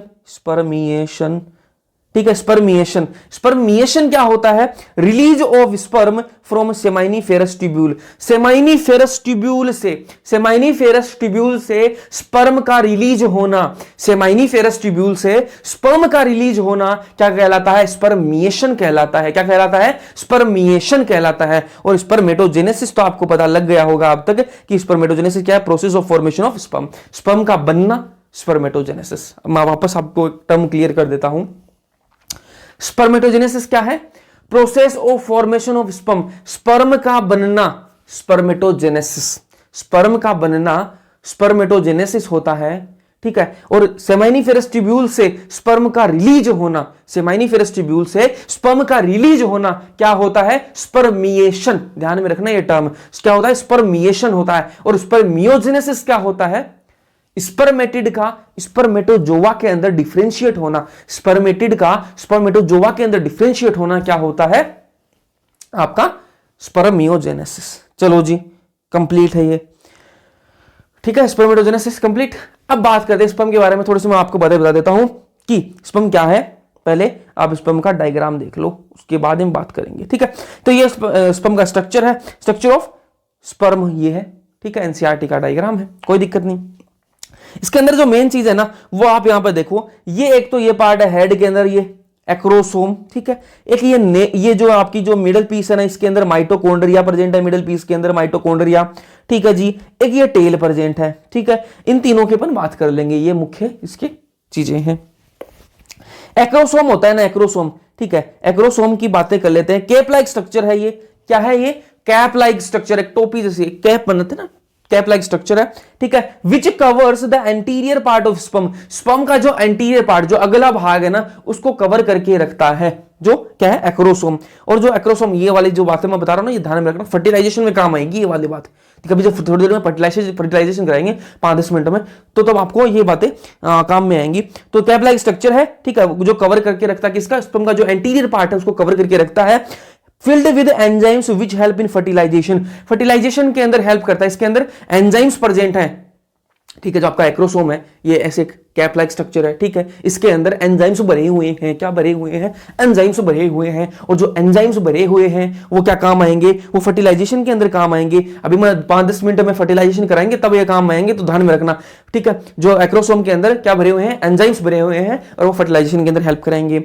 अब बात करेंगे माइटोकॉन्ड्रिया, मिडिल पीस की बात करेंगे। मिडिल पीस की बात करें तो मिडिल पीस के अंदर क्या प्रेजेंट है? माइटोकॉन्ड्रिया प्रेजेंट है। माइटोकॉन्ड्रिया आप सबको पता है स्टोर हाउस ऑफ, क्या है? पावर हाउस ऑफ सेल, ठीक है। आपको सबको पता है कि पावर हाउस ऑफ सेल, और पावर हाउस से क्या मिलती है? एनर्जी मिलती है। एनर्जी किस लिए काम आएगी? यहां पर है माइटोकॉन्ड्रिया, मिडिल पीस के अंदर माइटोकॉन्ड्रिया है, विच प्रोड्यूस एनर्जी, जो कि एनर्जी प्रोड्यूस करेंगे किसके लिए? किसके लिए? For sperm motility. किसके लिए? For sperm motility. स्पर्म को क्या करना पड़ेगा? बहुत तेज रेस लगानी पड़ेगी। वो आपने 3 इडियट्स फिल्म देखी होगी, 3 इडियट्स फिल्म देखी होगी, उसके अंदर सबसे ज्यादा दौड़, ये जो रेस है ना, वो कब स्टार्ट हो जाती है? बचपन में स्टार्ट हो जाती है, मतलब बचपन में क्या, पैदा होने से पहले स्टार्ट हो जाती है। जो स्पर्म जो है उसको सबसे ज्यादा रेस लगानी पड़ती है, क्योंकि फर्टिलाइज होने के लिए, ठीक है। तो स्पर्म को है क्या रेस लगानी पड़ती है, क्योंकि बहुत सारे स्पर्म, मिलियंस में स्पर्म रिलीज होते हैं, तो एक स्पर्म जाके वो ही क्या करेगा? फर्टिलाइजेशन करेगा। तो मिलियंस में आपको आगे निकलना पड़ता है, इसलिए रेस बहुत लंबी लगानी पड़ती है, बहुत तेजी से लगानी पड़ती है। तो उस विग्रस मोटिलिटी के लिए एनर्जी भी चाहिए। वो एनर्जी कहां से आएगी? माइटोकॉन्ड्रिया प्रोवाइड करेगा। कौन प्रोवाइड करेगा? माइटोकॉन्ड्रिया, ठीक है। फिर ये टेल है, टेल का काम क्या है? Help in motility. ये ऐसे ऐसे सांप की तरह ऐसे ऐसे करती जाएगी ना, तो इससे क्या है? मोटिलिटी बढ़ जाएगी। विग्रस मोटिलिटी के अंदर ये हेल्प करती है। अब ये आप देख लो स्पर्म के बारे में 2-3 मैं बातें बता देता हूं आपको। Human male ejaculates 200 to 300 million sperms per ejaculation. एक इजाकुलेशन में, ठीक है, पर इजाकुलेशन मतलब एक इजाकुलेशन में, एक बार इजाकुलेट होने में 200 से 300 मिलियन, 200 से 300 मिलियन स्पर्म निकलते हैं, ठीक है। ये वाले जो टर्म है ये ध्यान में रखना, मिलियन को वो बिलियन करके आपको कंफ्यूज करेगा, तो मिलियन है जी, ठीक है। 200 से 300 मिलियन स्पर्म निकलते हैं एक बार इजाकुलेशन में। For normal fertility sperm must have, normal अगर फर्टिलिटी करवानी है ना, नॉर्मल फर्टिलाइजेशन अगर अपन को चाहिए, तो क्या करना पड़ेगा? उसके अंदर जो स्पर्म है उसके अंदर ये चीजें होनी चाहिए, ये चीजें होंगी तभी वो फर्टाइल माना जाएगा, ठीक है। क्या कौन कौन सी चीजें होनी चाहिए? At least 60% normal in shape and size. जो नॉर्मल जो 60% है, जो स्पर्म, जो टोटल स्पर्म है उनमें से 60% के पास नॉर्मल शेप और साइज होनी चाहिए। उनकी शेप और साइज बिल्कुल नॉर्मल होनी चाहिए। और 40%, at least 40% must show vigorous motility. और 40% को क्या करनी पड़ेगी? विग्रस मोटिलिटी शो करेंगे, तभी उसको फर्टाइल माना जा सकता है, ठीक है जी। फिर आगे चला जाए, मेल रिप्रोडक्टिव सिस्टम कंप्लीट हो चुका है। अब बात करेंगे स्पर्मेटोजेनेसिस भी अपन ने देख ली, गेमेट भी बन गया, स्पर्म बन के तैयार है। अब अपन बात करेंगे फीमेल रिप्रोडक्टिव सिस्टम की। फीमेल रिप्रोडक्टिव सिस्टम पढ़ेंगे, उसके बाद में oogenesis करवाएंगे, ओवम बना लेंगे, उसके बाद में अपन कराएंगे फर्टिलाइजेशन कराएंगे। तो फीमेल रिप्रोडक्टिव सिस्टम के अंदर भी वही सीक्वेंस है, ध्यान में रखना, वही सीक्वेंस है। ये याद रख लो क्या क्या पढ़ेंगे अपन फीमेल रिप्रोडक्टिव सिस्टम के अंदर। ओवरी पढ़ेंगे, ovaries, fallopian tubes, uterus, cervix, vagina और एक्सटर्नल जेनिटेलिया। क्या क्या पढ़ेंगे? ओवरी, ठीक है, उसके बाद में fallopian tube, uterus, cervix, vagina और एक्सटर्नल जेनिटेलिया। ये आपका डायग्राम है एनसीईआरटी का, ये डायग्राम है, ठीक है। ये ओवरी प्रेजेंट है यहां पर, ठीक है। उसके बाद में फिम्बरी, फिम्बरी। फिम्बरी क्या करती है, फिम्बरी किस काम आती है, मेरे वर्ड्स को ध्यान से सुनना, वर्ड्स को ध्यान से सुनना। ओवरी है या फिम्बरी है, ठीक है, फिम्बरी है, फिंगर लाइक स्ट्रक्चर्स है, ठीक है। फिम्बरी क्या करेगी, जो ओवम है उसको कलेक्ट करेगी, ओवरी से क्या निकलेगा, ओवम निकलेगा, और उसको कलेक्शन का काम करेगा, उसको कलेक्ट कौन करेगी, फिम्बरी कलेक्ट करेगी, फिम्बराई जो है वो कलेक्ट करेगी, ठीक है। तो फिम्बरी जो है वो कलेक्ट करेगी क्या, ओवम, ओवम को कलेक्ट करेगी, ओवम को कलेक्ट करेगी जी, कलेक्ट ओवम, ठीक है। उसके बाद में इनफंडिबुलम आएगा। इनफंडिबुलम किसका पार्ट है, इनफंडिबुलम फेलोपियन ट्यूब का। उसके बाद में एम्पुला। एम्पुला क्या है, कोई भी वाइडर पार्ट आता है ना, जहां भी बायोलॉजी के अंदर आपको एम्पुला शब्द दिखाई दे, उसका मतलब क्या है, वो चौड़ा पार्ट है, वो पार्ट कैसा है, उसका वाइडर पार्ट है वो, ठीक है। तो यहां पर एम्पुला है जो क्या है, वाइड है, ठीक है, बाकी ट्यूब के मुकाबले वहां पर वो वाइड है। उसके बाद में क्या है, इस्थमस है, उसके बाद में क्या है, इस्थमस, ये क्या है, आपकी फेलोपियन ट्यूब के पार्ट है, ठीक है। ये आपका यूट्राइन फंडस हो गया, ठीक है, ये आपकी यूट्राइन कैविटी, ये आपका यूट्रस है ही, ठीक है। और ये यहां पर क्या है, सर्विक्स, ठीक है, ये सर्वाइकल कैनाल आपकी हो गई। उसके बाद में ये वजाइना है, ठीक है। ये आपकी देखो 3 लेयर हैं, इनके बारे में मैं आगे आपको बताऊंगा। अब पहले अपन पढ़ लेंगे ओवरी, ठीक है, ओवरी सीक्वेंस वाइज चलेंगे, ठीक है। ओवरी पढ़नी है अपन को। ओवरी क्या है, प्राइमरी सेक्स ऑर्गन है। मेल के अंदर प्राइमरी सेक्स ऑर्गन टेस्टिस से मैंने स्टार्टिंग में आपको बता दिया। फीमेल के अंदर ओवरी प्राइमरी सेक्स ऑर्गन है, ठीक है। प्रोड्यूस क्या करती है, ओवरी क्या प्रोड्यूस करेगी, ओवम प्रोड्यूस करती है जी, और साथ में ओवरिन हार्मोन प्रोड्यूस करती है। क्या क्या प्रोड्यूस करते हैं, ओवरी प्लस ओवरियन हार्मोन, 2 चीजें प्रोड्यूस करती है ओवरी। लेंथ की बात करें, लेंथ कितनी होती है ओवरी की, 2 से 4 सेंटीमीटर लेंथ होती है। कितनी लेंथ होती है, 2 से 4 सेंटीमीटर लेंथ होती है। Connected to pelvic wall and uterus by ligaments.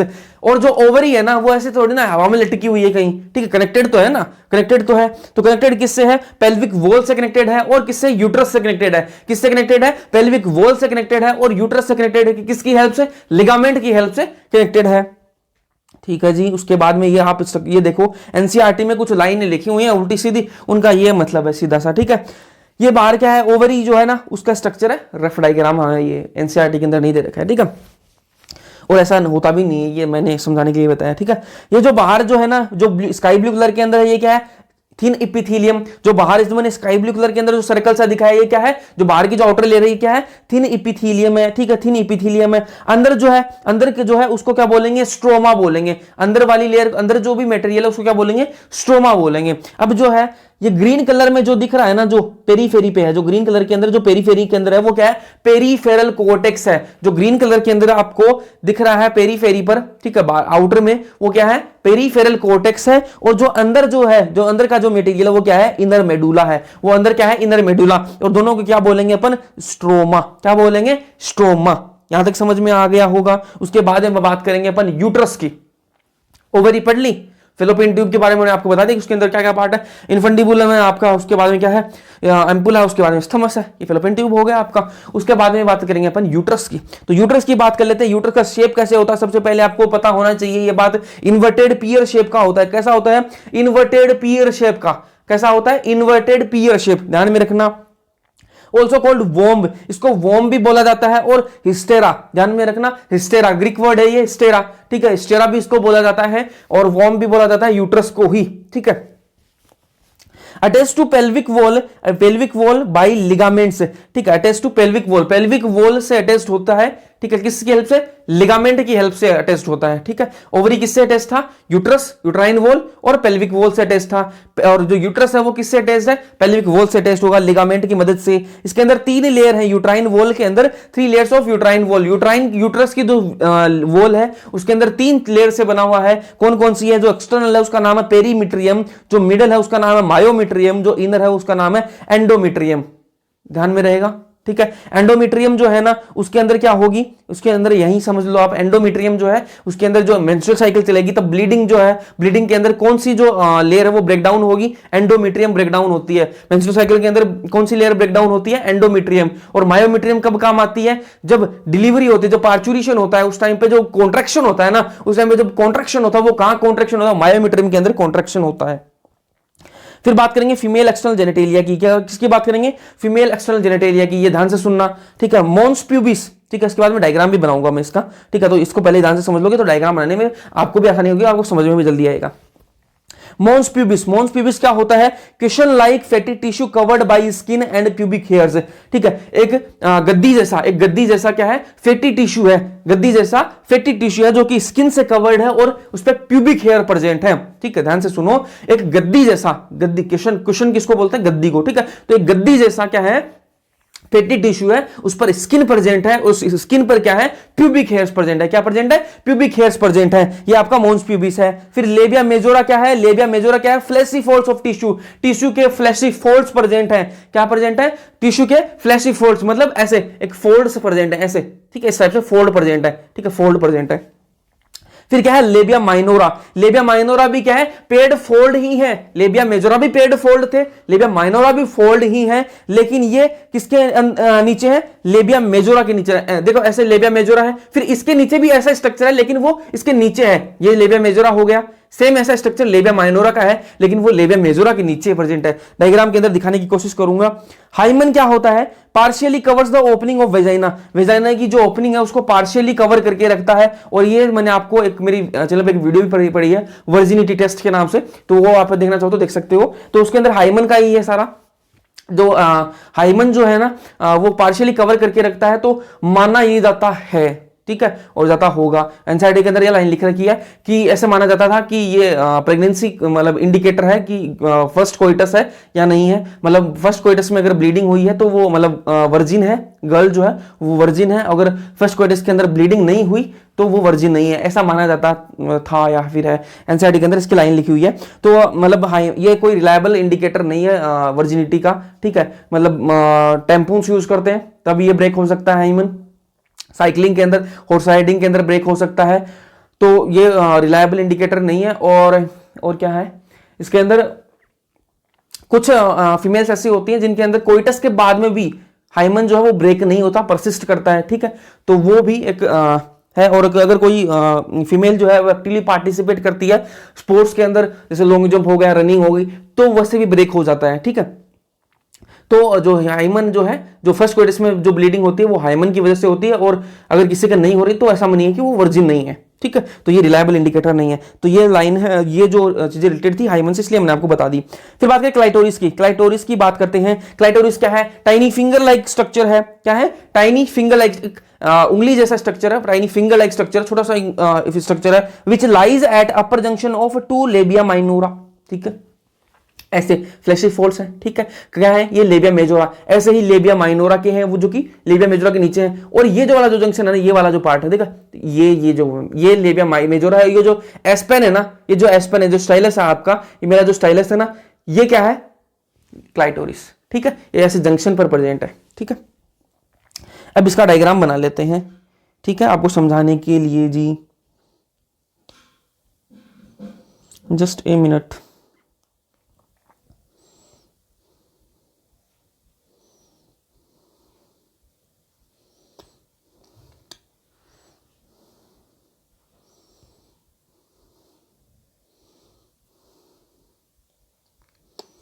थोड़ा सा चला लेना यार,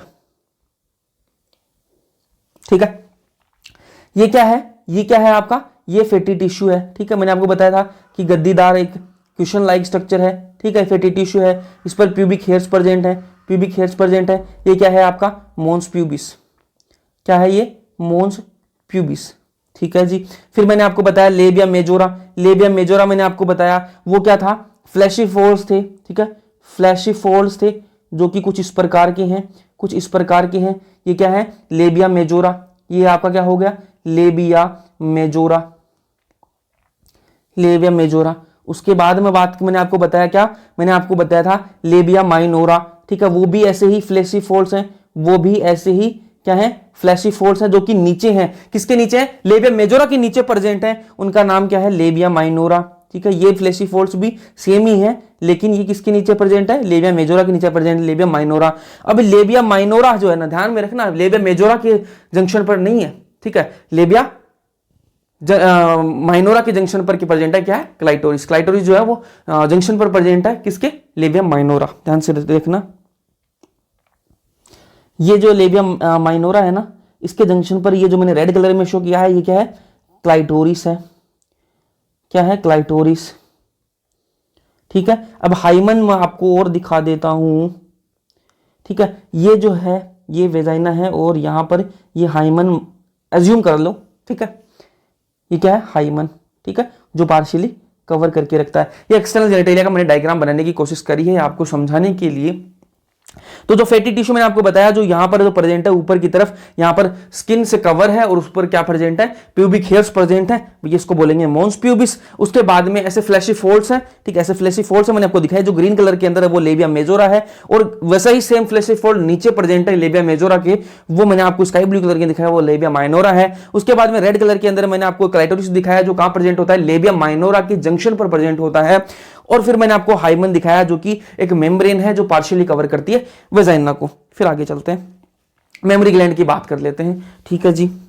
जस्ट अ मिनट, मैं कलर चेंज कर ले लूं।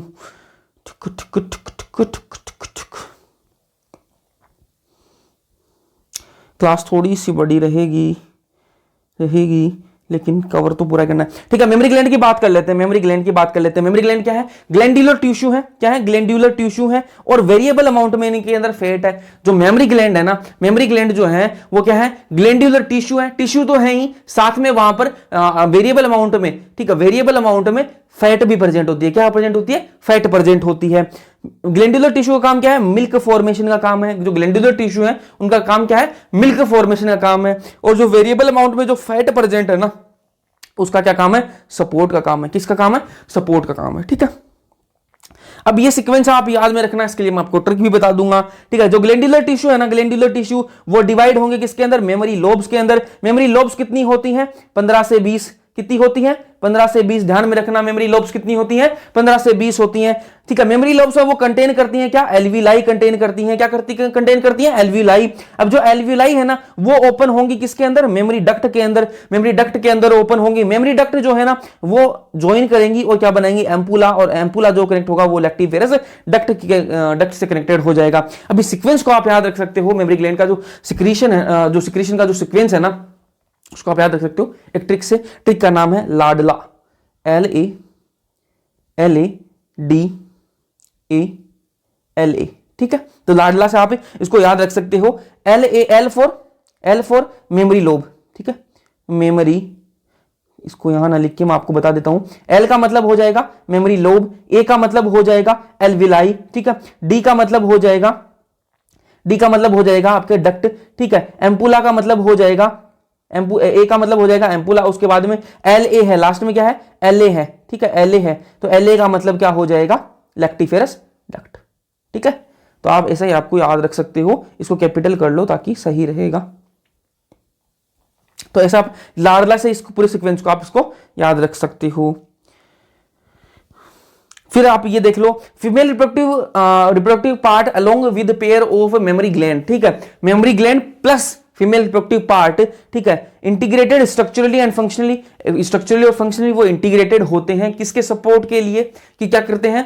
देखो, मेमोरी ग्लैंड प्लस जो आपके फीमेल रिप्रोडक्टिव पार्ट है वो साथ में मिलकर क्या करते हैं? ओव्यूलेशन करने में हेल्प करते हैं, फर्टिलाइजेशन करवाते हैं, प्रेगनेंसी, उसके बाद में पार्चुरेशन में हेल्प करते हैं, बर्थ में, और उसके बाद में चाइल्ड केयर के अंदर हेल्प करते हैं, ठीक है। तो दोनों जो फीमेल रिप्रोडक्टिव पार्ट्स हैं प्लस मेमोरी ग्लैंड्स।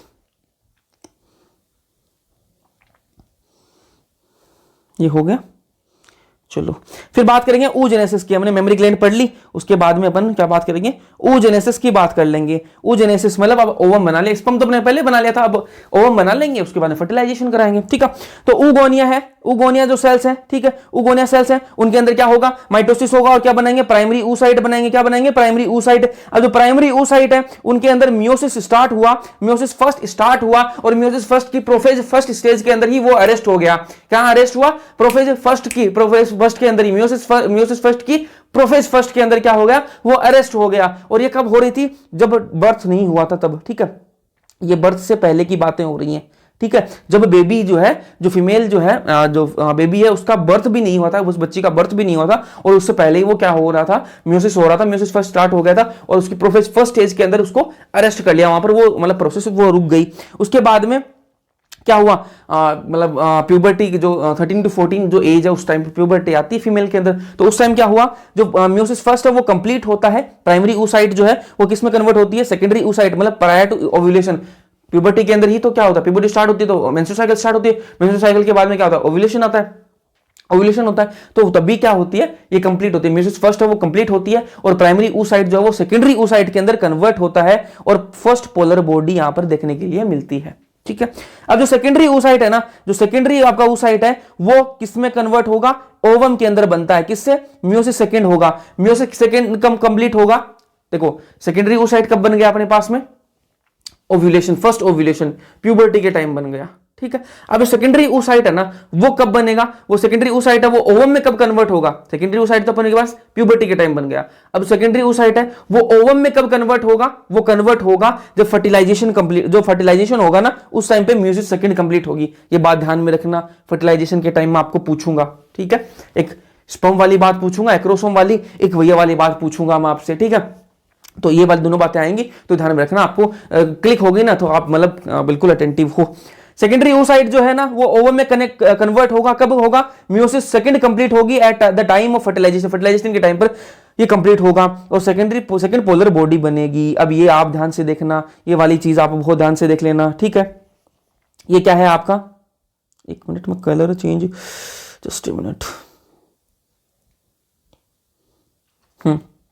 ये क्या है आपका, उगोनिया है, क्या है आपका, उगोनिया, उगोनिया के चारों तरफ ये क्या आ गई, ये क्या आ गई, चारों तरफ फोलिकुलर सेल्स आ गई। ठीक है, ये क्या बन गया, प्राइमरी फोलिकल, प्राइमरी फोलिकल बन गया। ठीक है, ठीक है, उसके बाद में ये क्या क्या बन गया, ये थीका एक्सटर्ना आ गई बाहर। ठीक है, क्या आ गई, थीका, थीका सेल्स आ गई बाहर में। ठीक है, थीका, उसके बाद में ये जो है ये आगे, ये किसको क्या बोलेंगे, सेकेंडरी फोलिकल बोलेंगे। ठीक है, टर्सरी फोलिकल के अंदर क्या है, एक केविटी बन गई, एक केविटी बन गई, फ्लूइड फील्ड केविटी। ठीक है, एनसीईआरटी के अंदर लिख रखा है फ्लूइड फील्ड केविटी, उसको क्या बोलेंगे अपन, एंट्रम, क्या बोलेंगे, एंट्रम बोलेंगे। ठीक है, और ये फिर जो है ये जो स्ट्रक्चर है वो क्या बन गया, ओवम जो है वो बाहर निकल जाएगा, ओवम जो है वो बाहर निकल जाएगा यहां से, ये ठीक है, ओवम आ गया, ओवम नहीं है, सेकेंडरी oocyte ही है, ध्यान में रखना, मैंने आपको बताया सेकेंडरी oocyte होता है। ओवम कब बनता है, फर्टिलाइजेशन के जस्ट पहले बनता है। ठीक है, तो ये क्या है, सेकेंडरी oocyte है लेकिन ओवम मान रहे हैं। ठीक है, तो ये ओवम है। ठीक है, उसके बाद में ओवम बाहर निकल गया तो ये क्या बचा, कॉर्पस ल्यूटियम बचा। ये प्रोसेस पूरी ध्यान में रखना, उगोनिया, उगोनिया के बाद में प्राइमरी फोलिकल, उसके बाद सेकेंडरी फोलिकल, टर्सरी फोलिकल, उसके बाद में क्या बना, ओवम बाहर निकल गया, उसके बाद में कॉर्पस ल्यूटियम बन गया। अब कॉर्पस ल्यूटियम है वो क्या बनेगा, मेच्योर्ड कॉर्पस ल्यूटियम में कन्वर्ट होगा, उसके बाद में वो डीजनरेट कर जाएगा, क्या कर जाएगा, डीजनरेट कर जाएगा। अब अपन मेंस्ट्रुअल साइकिल पढ़ेंगे और वो अपनी जो टेबल है एनसीईआरटी की जो डायग्राम देखा उसको भी थोड़ा सा समझेंगे। ठीक है, मेंस्ट्रुअल साइकिल जो है ना, मेनार्क, मेनार्क क्या होता है, फर्स्ट मेंस्ट्रुएशन, जो फर्स्ट मेंस्ट्रुएशन जो बिगिन होता है प्यूबर्टी के टाइम, तो प्यूबर्टी के टाइम पर जब फर्स्ट मेंस्ट्रुएशन साइकिल होती है, स्टार्ट होती है, उसको क्या बोलते हैं, उसको बोलते हैं मिनार्क बोलते हैं। और एक आता है मीनोपोज। ठीक है, मीनोपोज क्या होता है, menstruation cycle ceases at the age of 50। ठीक है, 50 साल की उम्र के अंदर ऑलमोस्ट बंद हो जाती है, मतलब जो मेंस्ट्रुअल साइकिल की जो मेंस्ट्रुअल साइकिल है वो बंद हो जाती है, इसको क्या बोलते हैं, मीनोपोज बोलते हैं। ठीक है, अब मैं आपको डायग्राम दिखा देता हूं, diagram diagram diagram diagram diagram, just a minute, ये डायग्राम डायग्राम ये वाला। ठीक है, टाइम देख रहे हो आप कितना टाइम हो रखा है ना, चलो जी चलो। ठीक है, ये आपका एनसीईआरटी का ही डायग्राम है और इससे अपन समझेंगे। ठीक है, ये आपका, ठीक है, यहां से फोलिकल्स बनने स्टार्ट हुए थे। ठीक है, स्टार्ट हुए थे, ये मेच्योर फोलिकल बन गया था यहाँ पर। और यहाँ पर मैंने आपको बताया था जो ओवम बाहर निकला था, जहां पर वो ओवम नहीं है, मतलब सेकेंडरी oocyte है, उसको ओवम मान लो। ठीक है, यहाँ पर जो ओवम बाहर निकला था वो क्या है, ओव्यूलेशन। क्या है, ओव्यूलेशन, ओव्यूलेशन, ओव्यूलेशन। ठीक है, ओव्यूलेशन कब होता है, आप सबको पता है, इतना आप सब पढ़ रखा है आपने, 14th डे पर होता है, 14th डे पर होता है, 14th डे पर होता है। ठीक है, ये जो ओव्यूलेशन हुआ, ओवम बाहर निकला है, ये ओव्यूलेशन, इसको क्या बोलते हैं, ओव्यूलेशन। ये कब हो रहा है, 14th डे पर, 14th डे पर हो रहा है, यहां तक कोई दिक्कत नहीं है। ठीक है, ये ध्यान में रखो आप, एस्ट्रोजन का लेवल हाई हो रहा है, किसकी वजह से हाई हो रहा है, फोलिकल सेल्स की वजह से। ठीक है, फोलिकल सेल्स की वजह से क्या हो रहा है, एस्ट्रोजन का लेवल जो है ना वो क्या हो रहा है, हाई हो रहा है। ठीक है, हाई हो रहा है। अब जो एस्ट्रोजन है ना वो किस पर एक्ट करेगा, पिट्यूटरी पर। ठीक है, पिट्यूटरी ग्लैंड पर एक्ट करेगा और पिट्यूटरी ग्लैंड से क्या क्या क्या रिलीज करवाएगा, एलएच रिलीज करवाएगा। क्या रिलीज कराएगा, LH और FSH रिलीज कराएगा। क्या रिलीज करेगा? LH और FSH। अब यहाँ पर ध्यान से देख रहे हो आप कि जहां जहां पर जब एस्ट्रोजन बढ़ रहा है ना, एस्ट्रोजन का लेवल जब बढ़ रहा है ना, देखो ध्यान से कि जब एस्ट्रोजन का लेवल बढ़ रहा है, जब एस्ट्रोजन का लेवल बढ़ रहा है ना, तब LH का लेवल भी बढ़ रहा है। ठीक है, तो मैक्सिमम कहां दिख रहा है आपको? 14th डे पर। 14th डे पर ही क्या होता है आपका? LH भी बढ़ जाता है, और जब LH 14th डे पर बढ़ता है तब ओव्यूलेशन हो जाता है। ठीक है, ओवम बाहर निकल जाता है। और जो LH बढ़ता है उसको क्या बोलते हैं? LH surge. तो आपको क्वेश्चन ये आ जाए कि LH सर्ज कब होता है, तो ध्यान में रखना भैया 14th डे पर होता है। ठीक है, फिर आप आगे देखो, ओवम बाहर निकल गया तो ये क्या बचा? मैंने आपको बताया डेवलपिंग कॉर्पस ल्यूटियम, उसके बाद में वो मैच्योर्ड कॉर्पस ल्यूटियम, उसके बाद में वो डीजनरेट होता है। तो जो कॉर्पस ल्यूटियम है वो क्या रिलीज करता है? प्रोजेस्टेरोन रिलीज करता है। क्या रिलीज करता है कॉर्पस ल्यूटियम? प्रोजेस्टेरोन रिलीज करता है। और प्रोजेस्टेरोन P4 प्रोजेस्टेरोन और P4 एंडोमेट्रियम को पकड़ के रखता है। ठीक है, प्रेगनेंसी के लिए, फर्टिलाइजेशन के लिए, इंप्लांटेशन के लिए सबसे ज्यादा क्या जरूरी है? एंडोमेट्रियम। ठीक है, अगर एंडोमेट्रियम नहीं रहेगी तो जो है फिट जो जाइगोट है वो कहां एम्बेड करेगा, कहां इंप्लांट करेगा? तो वो तो होनी चाहिए ना, एंडोमेट्रियम लाइनिंग तो होनी चाहिए। तो जो कॉर्पस ल्यूटियम है वो क्या करता है? पकड़ के रखता है किसको? एंडोमेट्रियम लाइनिंग को, मतलब ब्लीडिंग नहीं होने देता। सिंपल सी बात है। प्रोजेस्टेरोन जब तक रहेगा तब तक ब्लीडिंग नहीं होगी। प्रोजेस्टेरोन जब ब्राउन आएगा तब ब्लीडिंग हो जाएगी। तो कॉर्पस ल्यूटियम क्या करेगा? इस प्रोजेस्टेरोन जो है, देखो यहां पर कॉर्पस ल्यूटियम है, अच्छी खासी मात्रा में दिख रहा है आपको। जस्ट ए मिनट, यहां पर आपको अच्छी खासी मात्रा में दिख रहा है कॉर्पस ल्यूटियम। तो देखो यहां पर प्रोजेस्टेरोन की मात्रा भी बढ़ रही है, बढ़ रही है, बढ़ रही है। ये किस लिए जरूरी होता है कॉर्पस ल्यूटियम? कि अगर ये किसके लिए होता है कि मतलब मान लो कि 14th डे के बाद में जो है जो फीमेल है वो प्रेग्नेंट हो जाए, उसके बाद में फर्टिलाइजेशन हो जाए, तो उसके लिए वो क्या है? एंडोमेट्रियम को वो बनाए रखता है ताकि जो जाइगोट है वो कहां पर आके, वहां पर जाके इंप्लांट हो जाए।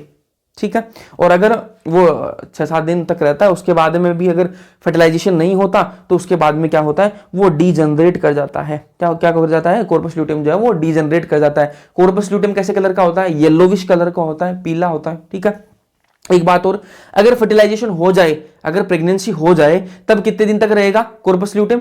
3 महीने तक रहता है। ठीक है, 3 महीने तक प्रोजेस्टेरोन रिलीज करता है। जब तक प्लेसेंटा वगैरह नहीं बन जाए ढंग से, तब तक ये प्रोजेस्टेरोन रिलीज करता रहता है और एंडोमेट्रियम लाइनिंग को बनाए रखता है। ठीक है, एंडोमेट्रियम लाइनिंग ब्रेक हुई तो प्रेगनेंसी जो मिसकैरेज है वो हो जाएगा। ठीक है, ये वाली चीज आप समझ गए होंगे मेरे ख्याल से। ठीक है, तो ये देख लो, एक से 5 दिन, मतलब 3 से 5 दिन चलती है ये आपकी जो मेंस्ट्रुअल साइकिल है। ठीक है, तो यहाँ पर ब्लीडिंग होगी, उसके बाद में ये फॉलिकुलर फेज आ जाता है। ठीक है, फॉलिकुलर फेज के बाद में ये वाला आ जाता है आपका ओव्यूलेशन। उसके बाद में ये जो जहां पर कॉर्पस ल्यूटियम में ये लूटियल फेज आता है, सिक्रीटरी फेज, मतलब सिक्रीशन होता है किसका? प्रोजेस्टेरोन का। और उसके बाद में नेक्स्ट साइकिल चलने लग जाती है। तो ये आपका डायग्राम है, उसके बाद में अपन आगे बात करेंगे। फर्टिलाइजेशन अब, ठीक है, सारा काम हो गया। फीमेल रिप्रोडक्टिव सिस्टम पढ़ लिया, मेल रिप्रोडक्टिव सिस्टम पढ़ लिया, अब फर्टिलाइजेशन करा देंगे। स्पर्म, ठीक है, स्पर्म जो है वो कहां आएगा? पहले वेजाइना के अंदर जाएगा, उसके बाद में सर्विक्स के अंदर जाएगा, उसके बाद में यूट्रस तक पहुंचेगा, उसके बाद में जो एम्पुला रीजन है फेलोपियन ट्यूब का, एम्पुला मैंने आपको बताया जहां भी एम्पुला आ जाए मतलब वाइडर पार्ट है। ठीक है, तो एम्पुला रीजन है फेलोपियन ट्यूब का, वहां पर जाएगा। ठीक है, स्पर्म पहुंच गया। अब एक चीज ध्यान में रखना, फर्टिलाइजेशन तभी होगा जब स्पर्म और जो ओवम है वो दोनों साथ में एम्पुला रीजन में पहुंचेंगे, साइमल्टेनियसली, दोनों ध्यान में रखना, दोनों साथ में जब पहुंचेंगे ना तभी आपका क्या होगा? फर्टिलाइजेशन होगा। Sperm and ovum should reach simultaneously for fertilization. Sperm और ओवम को साथ में पहुंचना पड़ेगा फर्टिलाइजेशन के लिए। ठीक है, अब ये आप देखो फर्टिलाइजेशन के लिए क्या क्या होता है। स्पर्म जो है ना उस वो कहां पर टच होता है? Zona pellucida. ओवम के ऊपर एक लेयर होती है, ट्रांसपेरेंट एक लेयर होती है जिसका नाम है जोना पेलुसिडा। ओवम जो है ना, जो सेकेंडरी स्पर्मेटोसाइट है, ओवम तो भी बनाएंगे अपन, सेकेंडरी स्पर्मेटोसाइट है ना, उसके बाहर एक ट्रांसपेरेंट लेयर होती है जिसका नाम क्या है? Zona pellucida. क्या नाम है? Zona pellucida. स्पर्म जो है ना वो जाकर उससे मीट करता है या मिलता है, उससे जाके मिलता है, उसके जाके टच होता है किसके? जोना पेलुसिडा के। जब जैसे ही जोना पेलुसिडा के टच होता है तो क्या होते हैं? Induces change in membrane. Membrane के अंदर चेंज आते हैं, जो ओवम की जो मेम्ब्रेन है उसके अंदर चेंज आते हैं। वो चेंज किस लिए आते हैं? वो चेंज आते हैं block the entry of additional sperm, कि एक स्पर्म ही टच करे, उससे ज्यादा ना करे। एडिशनल जो स्पर्म है उनकी एंट्री को ब्लॉक कर देता है। इससे क्या होती है? पॉलीस्पर्मी बच जाती है, कि मतलब अगर एक से ज्यादा स्पर्म ने अगर उसको कर लिया, टच कर लिया या फिर एंटर कर गए तो फिर तो फर्टिलाइजेशन नहीं होगा। एक ही स्पर्म फर्टिलाइजेशन कर सकता है। तो पॉलीस्पर्मी को बचाने के लिए वो क्या होता है, एडिशनल वो एंट्री ब्लॉक कर देते हैं, ठीक है।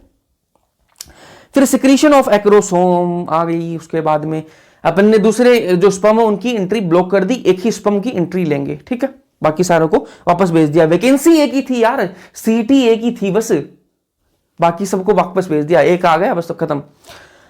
सिक्रीशन ऑफ एक्रोसोम, एक्रोसोम का सिक्रीशन मैंने आपको बताया था, एक्रोसोम के अंदर क्या प्रेजेंट है, एंजाइम्स भरे हुए हैं, मैंने आपको बताया था, ठीक है। तो सिक्रीशन ऑफ एक्रोसोम, एक्रोसोम के जो सिक्रीशन है वो किसके अंदर हेल्प करते हैं, sperm inter into cytoplasm of ovum, ovum के साइटोप्लाज्म के अंदर स्पर्म को इंटर कराने में हेल्प करते हैं कौन, एक्रोसोम के जो सिक्रीशन है, एक्रोसोम के अंदर एंजाइम्स प्रेजेंट थे, और वो जो एंजाइम्स है वो सिक्रीशन है वो किसमें हेल्प करते हैं कि जो स्पर्म है वो ओवम के साइटोप्लाज्म के अंदर इंटर कर जाए। यहां तक बातें क्लियर है, मैंने एक्रोसोम का आपको बताया था। एक चीज मैंने आपको और बताई थी, वो भी मैं आपको बताऊंगा अभी। Induces completion of second meiotic division, अब वो अंदर चला गया, स्पर्म जो है वो ओवम के साइटोप्लाज्म के अंदर चला गया, यहां तक बातें क्लियर है। अब क्या होगा, अपने पास ओवम तो है ही नहीं पूरा, अभी तो वो सेकेंडरी म्योसाइट है, सेकेंडरी म्योसाइट है ना, ठीक है, सेकेंडरी ओसाइट है, सॉरी सेकेंडरी ओसाइट है, ठीक है। तो सेकेंडरी ओसाइट है, तो induces completion of second meiotic division, अब वो सेकंड म्यूटिक डिवीजन कंप्लीट होगी, अब वो ओवम बनेगा, सेकंड म्यूटिक डिवीजन कंप्लीट होगी और क्या बनेगा, ओ फॉर्मेशन ऑफ ओवम होगा, और यहां पर सेकंड पोलर बॉडी बनेगी, सेकंड पोलर बॉडी बनेगी, और अपने पास ओवम हो गया, ओवम भी बन गया, अपने पास स्पर्म भी बन गया, स्पर्म प्लस ओवम में दोनों में फ्यूजन हो गया, और क्या बनेगा, जाइगोट बन जाएगा, क्या बन जाएगा, जाइगोट बन जाएगा। बातें क्लियर है, ये एन हैप्लॉइड, ये एन हैप्लॉइड, ये 2n क्या बन जाएगा, डिप्लॉइड जाइगोट बनेगा अपना, ठीक है।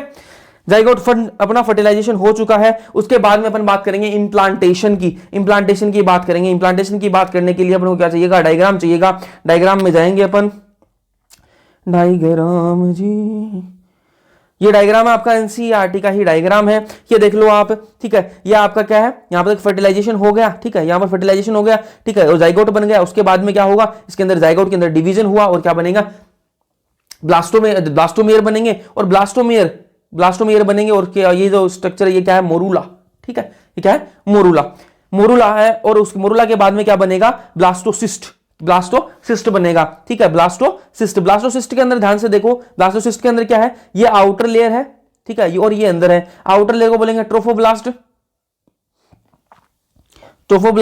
और इनर लेयर को क्या बोलेंगे, इनर सेल मास, ये ब्लास्टोसिस्ट है आपका, ये ब्लास्टोसिस्ट है ना, ब्लास्टोसिस्ट है। अब वो कहां पर आएगा, कहां इंप्लांट करेगा, वो कहां इंप्लांट करेगा, वो इंप्लांट करेगा एंडोमेट्रियम के अंदर। मैंने आपको बताया था कि 3 लेयर है, पेरीमेट्रियम, एंडोमेट्रियम और मायोमेट्रियम। एंडोमेट्रियम के अंदर क्या होगी, एक तो ब्लीडिंग होगी और एक इंप्लांटेशन होगा, और मायोमेट्रियम का क्या होगा, मायोमेट्रियम जो है वो जब पार्चुलेशन होगा, जब डिलीवरी होगी उस टाइम पे कॉन्ट्रैक्शन होगा उसके अंदर। तो यहां पर ब्लास्टोसिस्ट है वो इंप्लांट करता है जी। अब बातें क्लियर हैं, चलो आगे चलते हैं। फिर अब बात करेंगे प्लेसेंटल हार्मोन्स, प्लेसेंटा के हार्मोन कौन कौन से हैं उनकी बात कर लेंगे। तो प्लेसेंटल हार्मोन कौन कौन से हैं, ह्यूमन कोरियोनिक गोनेडोट्रोपिन, एक तो है ह्यूमन कोरियो, ये देखो ध्यान में रखना, याद रखना, इनसे क्वेश्चन आता है, हार्मोन से बहुत क्वेश्चन उलझाता है, और बहुत सारे क्वेश्चन आए हैं लास्ट ईयर्स के अंदर, तो उसको ध्यान से देख लेना। प्लेसेंटल हार्मोन कौन से हैं, एक तो ह्यूमन कोरियोनिक गोनेडोट्रोपिन HCG है, ठीक है, ये प्लेसेंटा का हार्मोन है। एक ह्यूमन प्लेसेंटल लैक्टोजन है, एक ह्यूमन कोरियोनिक गोनेडोट्रोपिन हो गया HCG, एक ह्यूमन प्लेसेंटल लैक्टोजन HPL हो गया, IPL नहीं है HPL है, ठीक है, एक एस्ट्रोजन है, एक प्रोजेस्टेरोन है, ठीक है। ये हार्मोन्स किसके हैं, प्लेसेंटा के।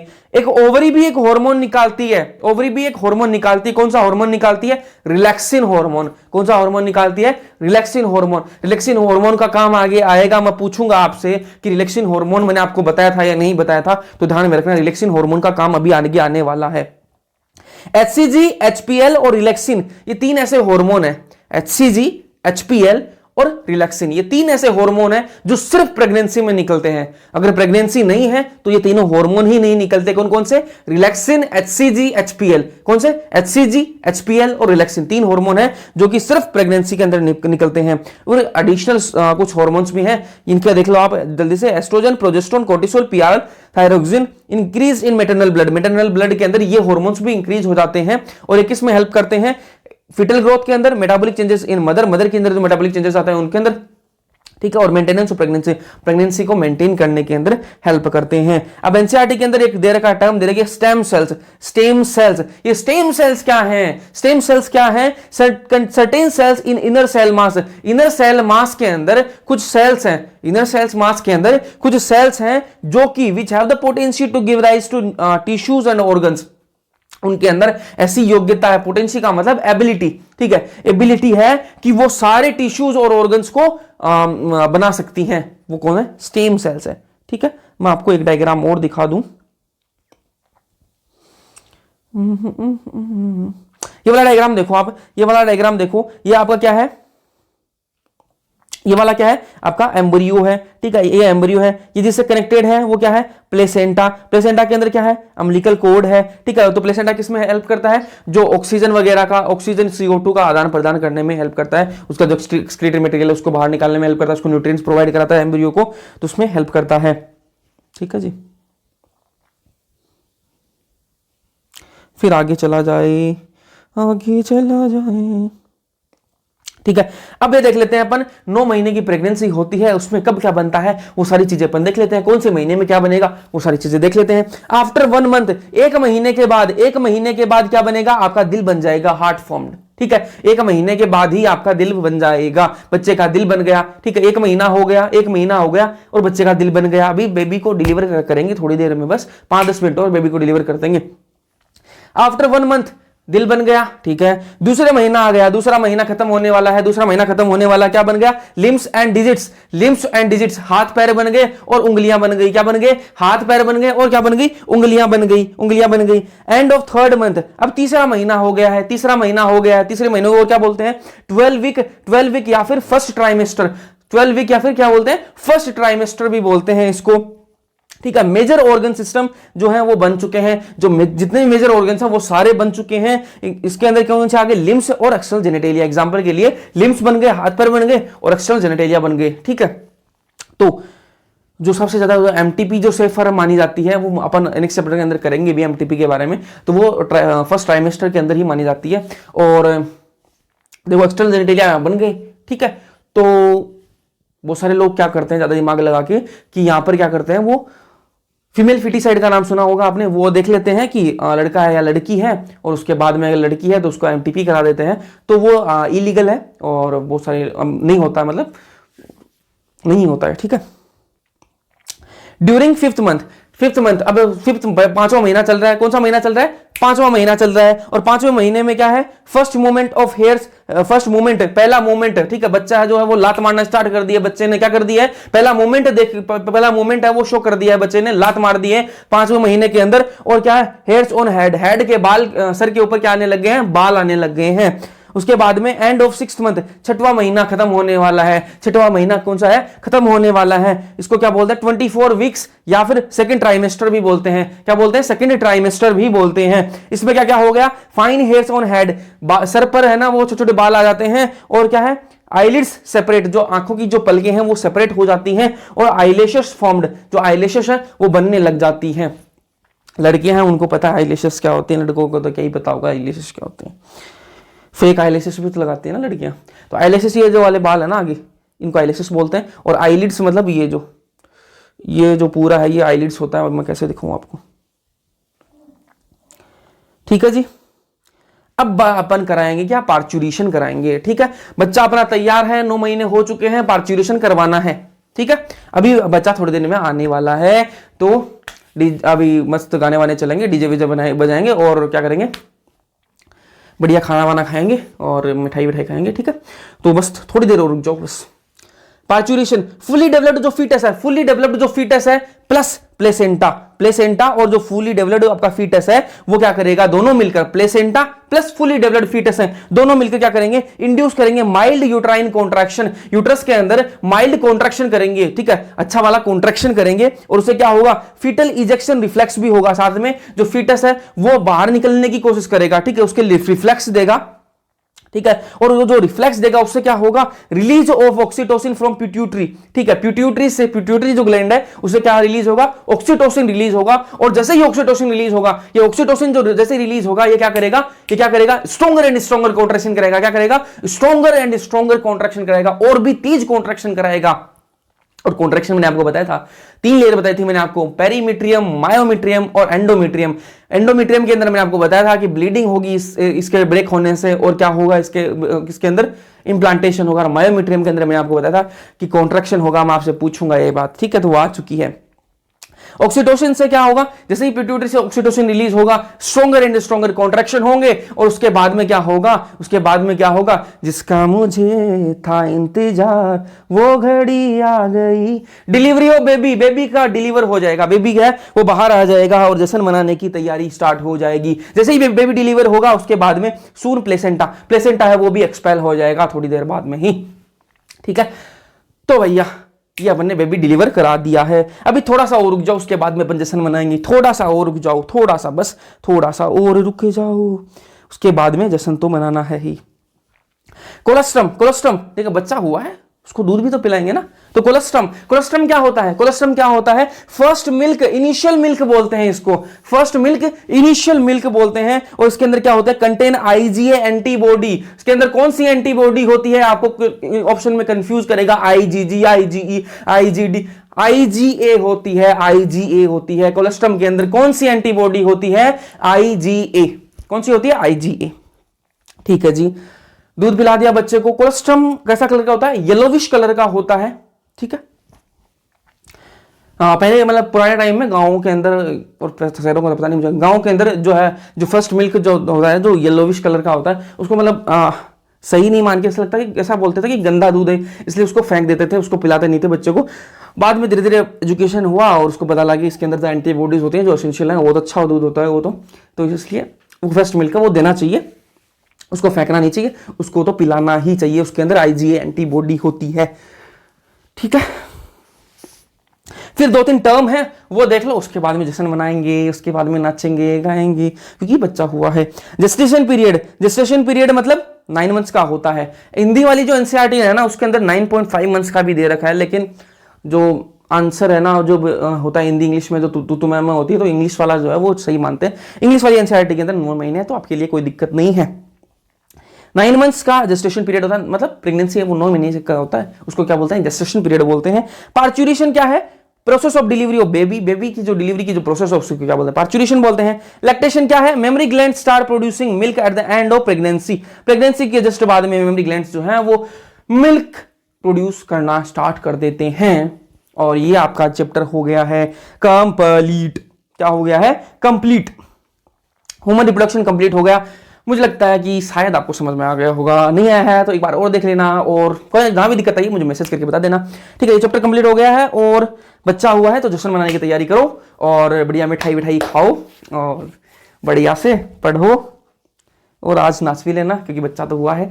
तो ठीक है, तो 1 घंटे में अपने बच्चा भी करा दिया, सब कुछ करा दिया, ठीक है। और जहां भी कोई दिक्कत है, कोई भी सजेशन देना हो तो टेलीग्राम पे मैसेज कर सकते हो, इंस्टा पे मैसेज कर सकते हो, फॉलो करने की जरूरत है। टेलीग्राम चैनल जरूर जरूर से ज्वाइन कर लेना, और कमेंट सेक्शन के अंदर कमेंट करके मुझे जरूर से बताना कि कैसा लगा चैप्टर, और बच्चा होने के बाद में कौन कौन से फंक्शन होते हैं। हमारे यहाँ तो अलग अलग होते हैं कि जलवा, दशोठन ऐसे होते हैं, आपके इधर कौन कौन से होते हैं, आपके कौन सा स्टेट और वहाँ पे कौन कौन से फंक्शन होते हैं, तो वो मुझे बताइएगा क्या क्या मतलब आपके रिचुअल्स होते हैं, तो वो बताना मुझे भी, तो कमेंट सेक्शन के अंदर कमेंट करके बता सकते हो। तो वीडियो अगर पसंद आई तो लाइक कर देना, चैनल को सब्सक्राइब कर देना। नेक्स्ट लेक्चर के अंदर मिलते हैं और भी मजे के साथ में मिलेंगे, अच्छे से पढ़ेंगे, सारे जो सिलेबस है वो कवर करने की कोशिश करेंगे। Thank you so much.